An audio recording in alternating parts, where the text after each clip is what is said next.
What's up, guys? Welcome to the pilot episode of ShumKast. This is a generational podcast, not unlike what you think it is. It's like more of a perspective on like how things have changed and like pop culture wise, not politics. We're staying clear out of that. Until you do, but whatever. Anywho, welcome everybody. So today we're going to start with basically what served as an impact on our lives from our youth. So, I'll let you go first. So, if you couldn't tell already, we have a bunch of shit back here. Lots of stuff from the periods and stuff, whatever. A lot of pop culture. We got Transformers all the way back here. Big and mighty, just like Optimus Prime, because he's in his prime. We got Goku there, my favorite. Rest in peace, Toriyama. Then Batman, all that jazz. But without further ado, what inspired me in my life was unintentionally Ninja Gaiden. We got our hot, famous Ryu Hayabusa here, caressing his head. But yeah, Ninja Gaiden has really inspired me, I guess. It was one of like my most played games when I was a kid, even though it shouldn't be. But I made a YouTube channel back in the day. It was called Master Ninja 25. And best username ever. Not totally not corny, but there was a difficulty in Ninja Gaiden called Master Ninja, so I guess that indirectly stayed in my brain, and thus Master Ninja 25 was born. But I discontinued that username late middle school or early high school. So kudos to me for sticking around with that corny name for a long time. But I've also got Mario stuff on my side, because I guess Mario and Sonic have been a pretty big influence in my life, pretty relevant in my life, and this still kind of is, until the Switch 2 comes out, and then it won't be, because I don't think I'll be buying that anytime soon, because it's pricey, and Nintendo is greedy. So that's my take on that. What's funny is, me being the horrible parent that I am, Ninja Gaiden was probably one of your first video games you played a lot of. Oh yeah, like when you were 3 on the OG Xbox. That was 4. And it was like you were like 3. Wow, I thought it was 4 this whole time. Nope, you were 3 when you started playing. Doesn't make it better though. No, it actually makes it worse. Yeah, I mean you're just killing bad demons and stuff. So if you think about it, it's like a Christian game. You're killing demons and stuff. You're keeping the world safe from hell and the underworld. So, and Ryu Hayabusa is Jesus today. I'm just saying. He is the Jesus of today. Killing and demons. You said we weren't going to do anything political. Oh, okay. Yeah, scratch that. Just a joke. Yeah, big, just kidding, joking, haha. So, let's go to my side, because obviously I took the assignment a little bit more seriously than you did. But I'm also a lot older. And I have more stuff. That's right. Not a flex. So let's start from the beginning. I guess for me, it all started with it's kind of a tie. It's between Star Wars and Batman. More specifically, the Adam West Batman, which I started watching when I was as a little kid with my dad. He's in tights. If you couldn't see that. And he's holding a bomb because, big bombs were the big thing back then. Yeah, it was the comedic factor. Those two were a huge impact when I was exceptionally young. Like Star Wars came out in '77. That Batman was I think it was 67. So that one predates me. This one came after a bit after I was born. But then going from there, I also have Ultraman, which was a huge thing. And I also have a little ship from Ultraman, which is the interesting thing about Ultraman was that my dad was in the Air Force, and he was a aerospace engineer, and he had this one aerospace badge, which the funny thing is he gave me one of his aerospace badges, and I wore the hell of it because it was similar to how the badge in Ultraman looked. So I was like, oh, I'm part of the Ultra Force. Yes. So that, that's, vivid imagination. And then from there we go to Voltron and Transformers, Dragon Ball, and then Macross with Max's Valkyrie. That's right. But I think the interesting is, like, going through this stuff is how You can see how things have evolved. not just evolved, but has. I think about how a lot of things that were popular and relevant from my childhood It's still were still relevant to your childhood and your brother's childhood. Yeah. But then when I look back to things that were relative to my dad's childhood, the only thing I can think of that was popular for him when he was a child, like the same age, like when he was a child, was like maybe Mickey Mouse. Dang. Mickey Mouse, Bugs Bunny, because, you know, those were the cartoons back in the day, but even then, those, like, in the movie theaters, you weren't watching them at home, not until later on, until, like, the late 50s and early 60s, where they started showing it on television. That's right. But Star Wars is still relevant. Yeah, not a lot of things in the 20s and the 10s, 1920s, not the 2020s, Well, 1920s have, like, really stuck around like Well, that. Bugs Bunny was 1930s, 40s. Mickey Mouse started in 28. Yeah. But Transformers is still popular today. That came out, like, 80s, right? Or late 70s? It was 80s. Came out in the U.S. in the late 80s. Yeah.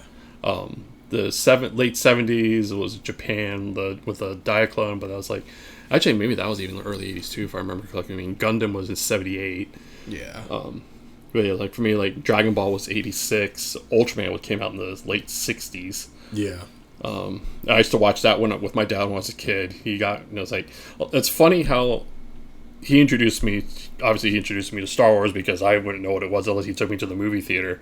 And the funny thing is, I remember going to one of the premieres in California, and they had stormtroopers at the premiere, which was blew my mind. They don't do that anymore. No, not that I know. I mean, you talk about like lasting impact. I mean, that's like a huge impact. Instead we have to do the costume making, Yeah. like the Minions and Minecraft movie. Yeah, so we had, you know, like they had all the stormtroopers there, and then they had Chewbacca, R2D2, and C3PO at this theater. It was in what was it? It was in San Jose at the Winchester movie theater. It's like a whole Disneyland thing. Yeah, it was amazing, and I was just like, Yeah. what? They don't do that. Yeah. The last thing I remember people doing at the theaters for like promotion was Astro Boy, when they did like the haircuts in the theater. Oh, I remember taking you to that. Yeah. You didn't want to do your hair though. No. I like the way it is. You know, my hair's been like this for the past 21 years. No, it used to be straight.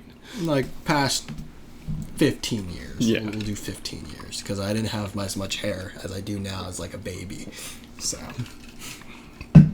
But yeah, I find it really interesting how I find it nice that I'm able to share stuff from my childhood that's still relevant today. That's right. Where my dad didn't have that opportunity. I mean, he shared stuff with me, but it wasn't stuff that he grew up with. It was just stuff that was relevant to the time, as opposed to, it was like your brother will come and find stuff. It's like he'll think it's like a new thing. It's like, no, this is like 30 years old, 40 years old. Nowadays, I don't even know what's popular with like the new gen that's not from the previous. Yeah. Like besides random brain rot memes on YouTube or TikTok or something. Mm-hmm. Like I don't know what the big thing is nowadays. So that makes me feel old, even though I'm not that old. Yeah, I don't understand some of your speak. Yeah, like Riz and Gyat and receipt.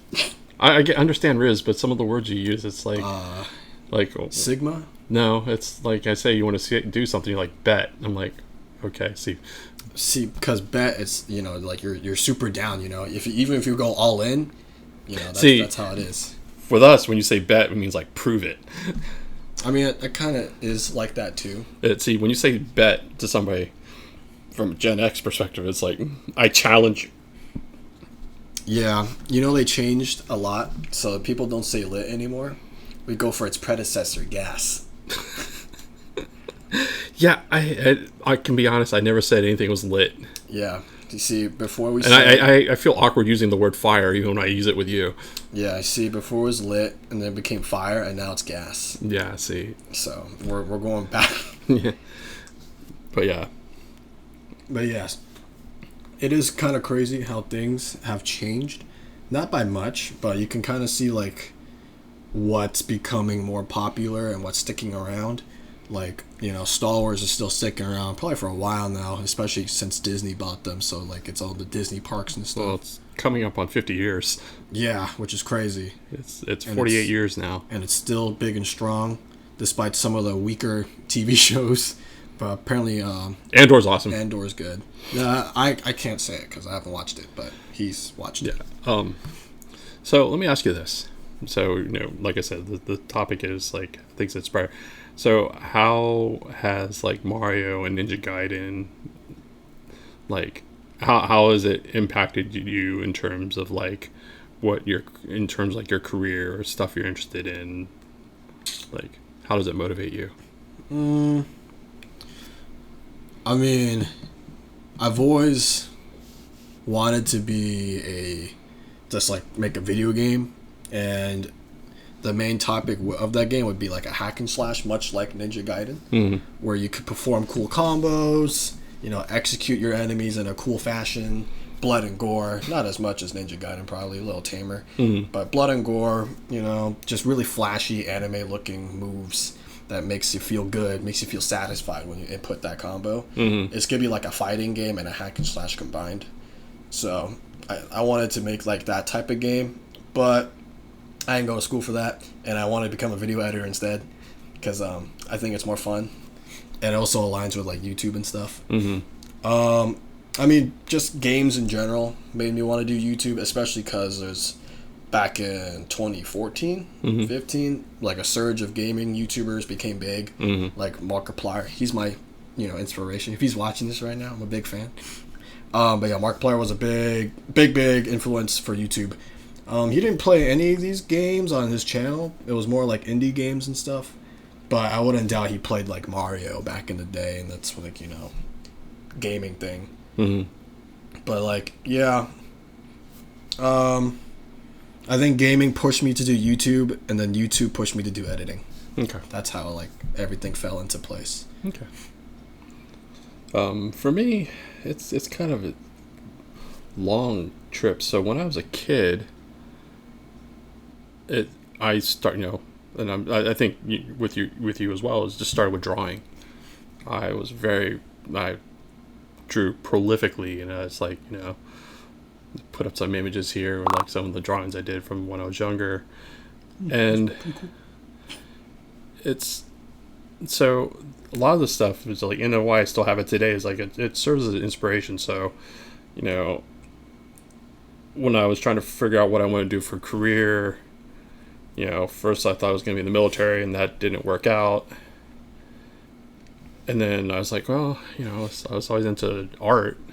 What can I do with that? And I thought about all the things I love, which is like all the stuff you see on the table here, and even behind us, you have like the Legos and Gachemon, which was like another big influence on me from when I was a kid. Bunch of stuff. Yeah. Even on my T-shirt, I have a Gachemon. But I was like, okay, what can I do? And I was like, oh, I like to draw, I like to design, like make art. That's right. And so I went to school and studied design, but at the same time I was like, well, I was really into animation. Oh yeah. And I was like, how do I go from there? So this was like the late 90s, and we were really limited in like what tools were available. It's like CG was still relatively in its infancy. It was still fresh. Like, Toy Story came out in 95, which was like was groundbreaking, but like the bar to get into it was so high. Yeah. And it's like, the amount of knowledge and artistry and to get into it, I was like, okay. And I started looking at the software, but it's like, okay, the software to start doing this was so expensive. Yeah. And I was like, I don't have the money for that. And like, how am I? It's like, even if you go to school, it's like, okay, you go to school, you get access to software, but I don't have my own license, so it's not like I can do it at home. Yeah. So time went by. So what's funny is, so in the late 90s, pre-Macromedia, there's an application called Future Splash, which later on became Flash when Macromedia acquired it. But the nice thing was that it allowed you to create animation. So I right. started getting into doing flash work, and then from there I started doing After Effects work, so motion. I moved into Cinema 4D, and then it just went on from next to next to next. So all this behind us, like, was kind of like would motivate me. It was like, I want to do and create stuff like this. Yeah. This was like, this is what got me excited. Yeah. And it's great that today, all the places I've worked, all the things I've done in my career was all started from being inspired by all this. That's right. And it's great. It's nice being able to do a job that I love, and getting paid to do what I love, as opposed to, oh, I had to work today. I don't want to go to work. I hate work. Yeah. Which is kind of interesting that your grandparents, it's like one of the things they instilled in me was like, if something starts feeling like work, it's time to move on. Yeah. If you don't enjoy what you do, if there's no passion, why are you doing it? Yeah. And I look at it from a Buddhist standpoint, where you live this life once. Live it till its fullest. Why Don't waste like a second. don't waste a second, and why make yourself miserable? Why push yourself to continue doing something you hate? And like, when you're doing something you hate, it shows in your work. Yeah, it does. So And it also like shows in your mental too. You start being more bitter. Yeah. And it's like, there are times where, especially now, at where I'm at in my stage in life, I do get a bit melancholy at times. I look at this stuff and I'm like, it brings me back to my childhood. And it's like, if I could do it all over again. But at the same time, while there's a lot of things that have sucked in my life, I wouldn't change it, only because I'm afraid if I changed it, Kind of brought you to. Well, if I change any of it, there's a chance that I might ruin all the good stuff that came with it. It's a butterfly effect. Yeah. It's like kicking down a rock and that's it. Yeah. Something big might happen. Yep. Yeah. I mean, going back, I did draw a lot too. I mean, you were there. Yeah. I drew a lot. They weren't good, but I drew a lot. I mean, I also wanted to be an animator too, or like a concept artist. But I think once I did YouTube more often, I found that like, I like editing more. I like putting like little small clips together, making like a script, just kind of being the filmmaker instead of being just a concept artist. Like, I wanted to be more into the production, and so just like, hey, here's an idea, that's it. But yeah, I mean, I guess a lot of creators out there and artists have at least drawn once in their life, and that's kind of how it projected. Yeah. So it's like, and just be a nerd. Once you're a nerd, you probably have it easier. Yeah. Because you have all this stuff giving you inspiration and giving you ideas. Yep. And that's it. And you're set. All you gotta do is put in the work and the effort. And, it's not going to be easy. You're not going to see instant results, but if you keep doing it, something's bound to happen. And so, I think that's a good wrap for us. What do you think? I think so. I think everyone learned a valuable lesson. And you guys have dived into our stories, how we became who we are today, and what's inspired us. So I think that's a good wrap. Yep. So thanks for joining us. Make sure to like and subscribe. Hit that bell, please. Ring a ding ding. Please. We hope to keep this going. Rent is due, so. Yeah. Definitely leave comments. We'll read them, even though you're not supposed to read them. But hell, I'll read them. I'll read them just for shits and giggles. If y'all insult me, that's fine. Yep. I've been bullied before. But yeah. Thanks for tuning in. Thanks for watching. And we'll see you soon. See you in the next one. Yep. Later. Later.